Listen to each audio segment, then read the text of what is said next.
जिन 6 जजों ने आरक्षण पर कुठाराघात किया है वो अपनी जाति लिखकर बताएं, इस फैसले में अपनी जाति लिखें कि आप फला फला उस जाति के व्यक्ति हैं। नहीं तो माना जाएगा कि आप आरएसएस के, माफ करना मुझे बोलना पड़ रहा है, आप आरएसएस के एजेंट हैं। 2 अप्रैल से भी बड़ा आंदोलन खड़ा करोगे तो तैयारी कर लो, अभी से तैयारी कर लो। 2 अप्रैल से भी बड़ा आंदोलन आरक्षण के समर्थन में हम बहुजनों को, हम दलितों को, हम मूल निवासियों को भारत में खड़ा करना होगा। करें, आपने तो बीजेपी की लाइन पर काम किया है, हम कतई स्वीकार नहीं कर सकते। चेतावनी है भारत के बहुजनों आपको कि यदि आप नहीं जागे अभी तो वो दिन दूर नहीं जब आपकी आने वाली पीढ़ियां, आपके बच्चे आपको कभी माफ नहीं करेंगे। बचा लो आरक्षण को, बचा सकते हो तो बचा लो।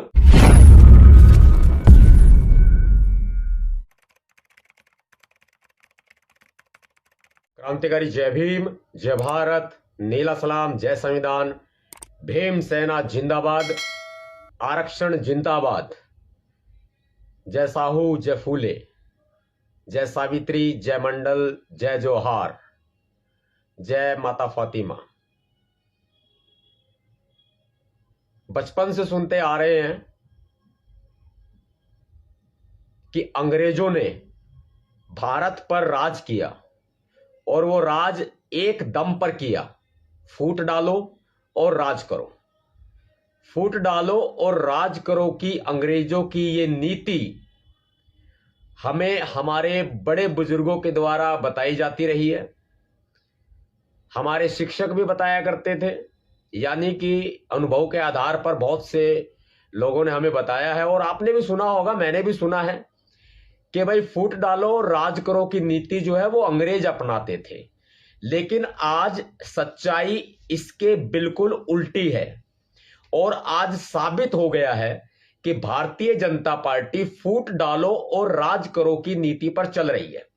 भाई को भाई से बांटा जा रहा है, इंसान को इंसान से बांटा जा रहा है, धर्म के नाम पर बांटा जा रहा है, जाति के नाम पर बांटा जा रहा है। जब से ये बीजेपी सरकार सत्ता में आई है तब से देश का माहौल खराब हो चुका है, तब से धर्म और जातियों में ये देश बंट चुका है। और मैं न्यायपालिका का संपूर्ण सम्मान करता हूं और मुझे ये अपेक्षा कतई नहीं थी कि सुप्रीम कोर्ट, माननीय सर्वोच्च न्यायालय में बैठे हुए जस्टिस महोदय ऐसा फैसला सुना देंगे जो कि पूरे देश को, देश का विभाजन कर देगा, देश को बांट देगा। आप खुद इस फैसले को पढ़ लीजिए, खुद इस फैसले को समझ लीजिए, आपको मालूम चल जाएगा कि भारतीय जनता पार्टी की नीति पर ये हमारे माननीय सुप्रीम कोर्ट कब से चलने लगे। माननीय सुप्रीम कोर्ट में बैठे हुए हमारे सम्मानित जजों ने क्या अपनी प्रतिष्ठा को दांव पर लगाकर यह फैसला दिया है। माननीय chief justice of India CGI साहब डीवीआई चंद्रचूड़ जी का मैं बहुत सम्मान करता था और करता भी हूं।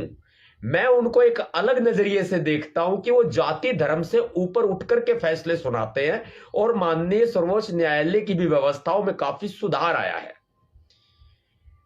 लेकिन मैं इस फैसले को किस रूप में देखूं, कैसे देखूं, आप मुझे बताओ।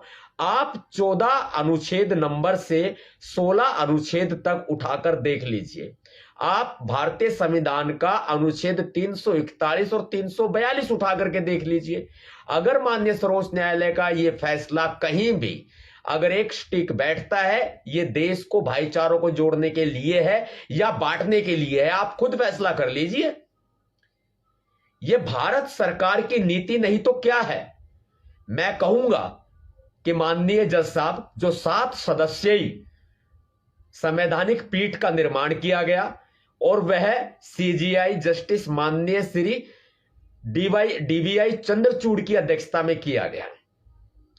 एक जस्टिस महिला जस्टिस, मैं बहुत सम्मान करता हूं उन महिला जस्टिस का, जस्टिस बेला एम त्रिवेदी ने 6 जजों के अलग नजरिया रखा, उन्होंने स्पष्ट तौर पर बता दिया कि भारत के अनुच्छेद 341 में यह प्रावधान है कि राष्ट्रपति के द्वारा, महामहिम राष्ट्रपति के द्वारा जो सूची जारी की जाती है कि कौन लोग अनुसूचित जाति जनजाति में होंगे, वही सूची मान्य होती है, जिसमें किसी भी राज्य सरकार को हस्तक्षेप करने का कोई अधिकार नहीं है।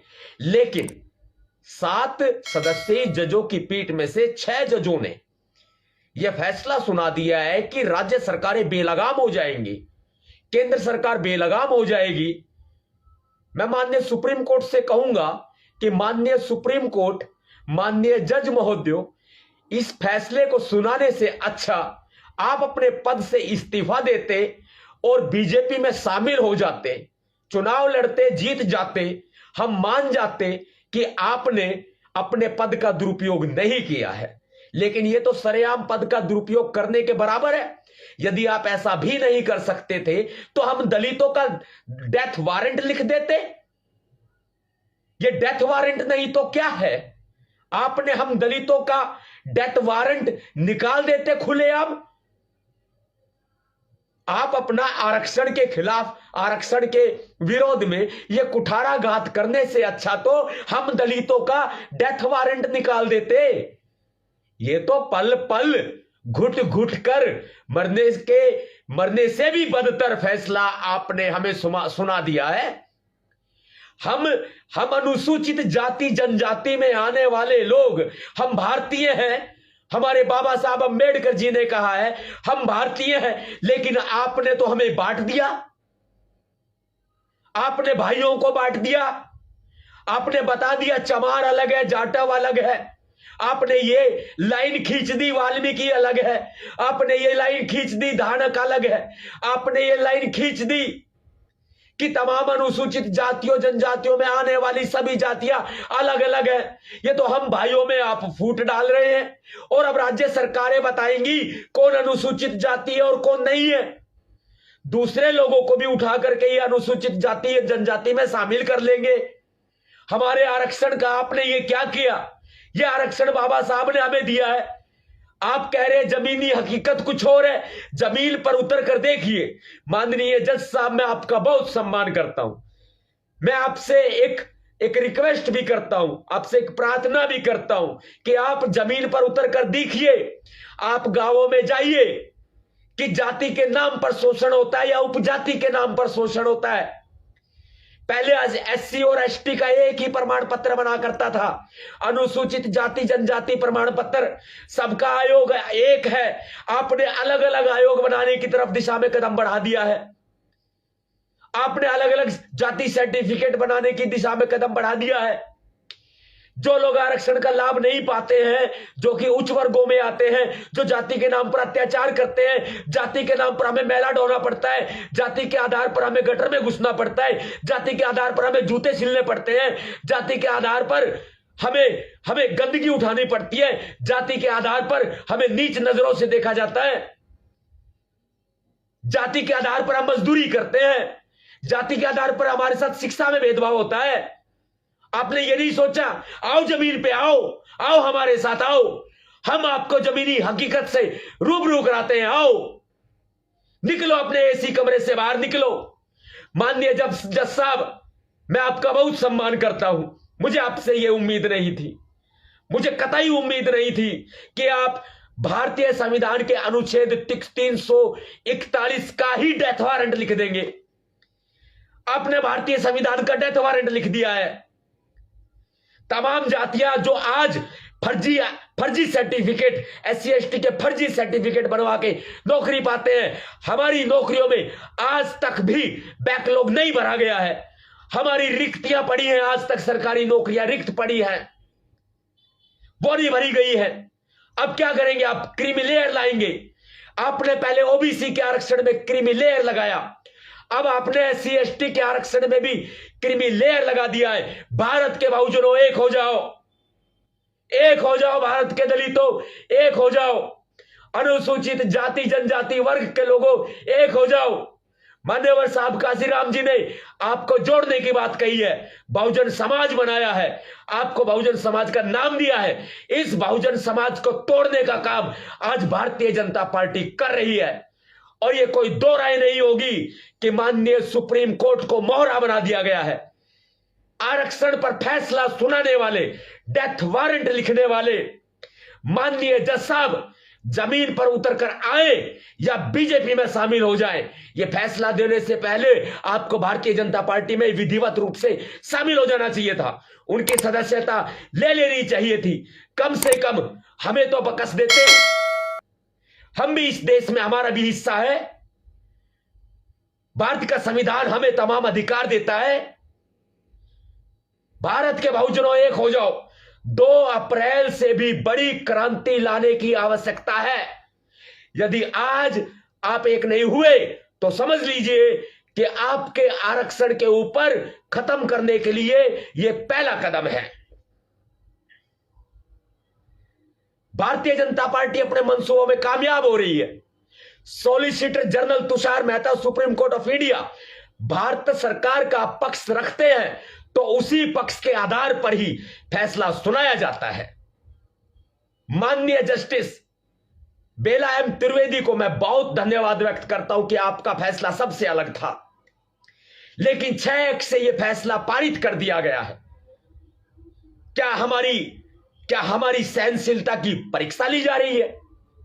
हम वही SC/ST लोग हैं जो इस देश के मूल निवासी हैं, और आज हमारे बीच में ही आपने फूट डालने का काम किया। भारतीय जनता पार्टी ने मानव से मानव में भेद किया है। हिंदू, मुस्लिम, जिन, सिख, जैन, ईसाई, बौद्ध में फर्क किया है, बांट दिया है। और आज यही चमार, जाटो, वाल्मीकि, धानक, तमाम अनुसूचित जातियों, जनजातियों को बांटने का काम माननीय सर्वोच्च न्यायालय के द्वारा किया गया है। इसका मतलब वो पहले जो फैसला सुनाया गया था वो क्या कहा गया कि गलत है।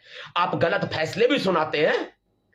मैं केंद्र सरकार से मांग करता हूं कि तमाम पहलुओं को ध्यान में रखते हुए इस फैसले पर रोक लगाई जाए, और आरक्षण को आप फिर कह देते हैं। भारतीय संविधान की 9वीं अनुसूची में आरक्षण को डाल देना चाहिए। यदि आप अब नहीं करेंगे तो कब करेंगे? और आरक्षण पर फैसला देने वाले जज महोदय, अपनी जाति बताओ। मैं आपको चैलेंज करने की औकात नहीं रखता, लेकिन जमीनी हकीकत की बात करते हैं आप। एसी कमरों में बैठकर जमीन पर उतरो, मैला ढो, झाड़ू लगाओ, गटर में उतर जाओ, जूते सिलो। जब आपको पता चलेगा कि यह जाति कितनी मुश्किलों से जूझ रही है, जिनको आज भी पर्याप्त प्रतिनिधित्व नहीं मिल पाया है, ना सरकारी नौकरियों में, ना निजी क्षेत्र में, और ना संसद विधानसभा के कामकाज में, कहीं भी नहीं मिल पाया है। आज हमें जिस भेदभाव का सामना करना पड़ता है, हमसे पूछो या अपनी जाति बताओ कि आपकी जाति क्या है। मैं आपको चैलेंज करने की औकात नहीं रखता, लेकिन मैं भी भारत का नागरिक हूं। मुझे भी अपनी बात कहने का उतना ही अधिकार है जितना कि आपको है।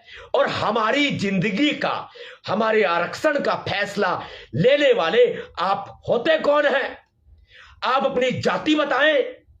जिन 6 जजों ने आरक्षण पर कुठाराघात किया है, वो अपनी जाति लिखकर बताएं। इस फैसले में अपनी जाति लिखें कि आप फला फला उस जाति के व्यक्ति हैं। नहीं तो माना जाएगा कि आप आरएसएस के, माफ करना मुझे बोलना पड़ रहा है, आप आरएसएस के एजेंट हैं। ऐसा मैं नहीं कह रहा, ऐसी आपके हरकतें, आपका फैसला बता रहा है। मैं माननीय न्यायालय का बहुत सम्मान करता हूं, न्याय प्रणाली का बहुत सम्मान करता हूं, लेकिन संविधान से ऊपर उठकर नहीं। देश भर के बहुजनों, एक हो जाओ। तुम्हारे पास खोने के लिए सिर्फ गुलामी है और पाने के लिए सत्ता पड़ी है। ले लो सरकार, ले लो, छीन लो इस सत्ता को, गलत हाथों में जा चुकी है। यह फैसला लिखने से पहले माननीय 6 जज साहब, सुप्रीम कोर्ट ऑफ इंडिया के जज, सबसे पहले अपनी जाति लिखते, और जिस आरक्षण के बलबूते कॉलेजियम व्यवस्था से आप उस उच्च पद पर आसीन हैं, सबसे पहले आप उस आरक्षण को छोड़ें। जिस कॉलेजियम व्यवस्था, आरक्षण व्यवस्था से आप जज लगे हैं, उच्च जाति वर्ग के हैं, आप हम दलितों का फैसला कब से करेंगे भैया? हमें भरोसा नहीं है आपके फैसले पर, कतई भरोसा नहीं, कतई नहीं। अपने फैसले पर समीक्षा कर लीजिए। मैं निवेदन करता हूं हाथ जोड़कर आपके सामने, अब मिलॉर्ड है ना, माय लॉर्ड है ना, आप करिए ना, करिए ना, वरना हम अपनी ताकत दिखाने पे आएंगे तो 2 अप्रैल से भी बड़ा आंदोलन खड़ा करेंगे। बताओ दोस्तों, मेरे भाइयों, मेरे दलित भाइयों, मेरे बहुजन भाइयों, बताओ, करोगे? 2 अप्रैल से भी बड़ा आंदोलन खड़ा करोगे? करोगे तो तैयारी कर लो, अभी से, अभी से तैयारी कर लो। 2 अप्रैल से भी बड़ा आंदोलन आरक्षण के समर्थन में हम बहुजनों को, हम दलितों को, हम मूल निवासियों को भारत में खड़ा करना होगा और भारत बंद होगा। चप्पा चप्पा गूंजेगा जय भीम के नारों से, चप्पा चप्पा गूंजेगा जब देश की सड़कों पर, संसद में बहुजन समाज का राज होगा। यह फैसला, 6 जजों का फैसला करोड़ों लोगों की भावनाओं को मसल के रख दिया है। यह फैसला नहीं है, यह जबरन लादा हुआ फरमान है जो भारतीय जनता पार्टी की शय पर लादा गया है। बीजेपी में शामिल हो जाओ भाई। ये माननीय जज साहब अपनी ओहदे की, अपनी कुर्सी की कम से कम इतनी तो लाज रख देते कि भारतीय जनता पार्टी में विधिवत रूप से सदस्यता प्राप्त कर लेते। हम दलितों का डेथ वारंट लिख देते आप। डेथ वारंट से भी बड़ा यह फैसला है आपका। हमें बांट दिया है, हमारा वर्गीकरण कर दिया गया है। हम भारत के निवासी नहीं हैं क्या? हम मूल निवासी नहीं हैं क्या? आप एसी कमरे में बैठकर हम दलितों की किस्मत कब से लिखने लग गए भाई? कब से? इन कुर्सियों पर जहां आप बैठे वहां दलित जज होने चाहिए थे, तब यह फैसला आता, हम सिर माथे पे लगाते। अब क्या करें? आपने तो बीजेपी की लाइन पर काम किया है, हम कतई स्वीकार नहीं कर सकते। चेतावनी है भारत के बहुजनों आपको कि यदि आप नहीं जागे अभी तो वो दिन दूर नहीं जब आपकी आने वाली पीढ़ियां, आपके बच्चे आपको कभी माफ नहीं करेंगे। बचा लो, आरक्षण को बचा सकते हो तो बचा लो, बचा लो। और आरक्षण के विरोधी अब खूब ठाके लगाएंगे। अब वो आरक्षण का विरोध नहीं करेंगे, बल्कि अनुसूचित जाति जनजाति में खुद शामिल होकर आरक्षण का वो लाभ उठाएंगे और हम दलितों को वही मनुवादी व्यवस्था में डाल दिया जाएगा। हमारे पिछवाड़े पर झाड़ू बांध दी जाएगी, हमारे गले में हांडी लटका दी जाएगी, हमारी महिलाओं के साथ सरेआम शोषण होगा। कैसे बर्दाश्त करेंगे? देश के दलितों, फिर आऊंगा मैं यही पूछने, क्या आपने तैयारी करी? तैयारी कर लो, भारत बंद होगा। कर लो तैयारी, भारत बंद होगा। क्रांतिकारी जय भीम, जय भारत, नीला सलाम, जय संविधान, भीम सेना जिंदाबाद, भारतीय न्याय व्यवस्था जिंदाबाद, आरक्षण जिंदाबाद।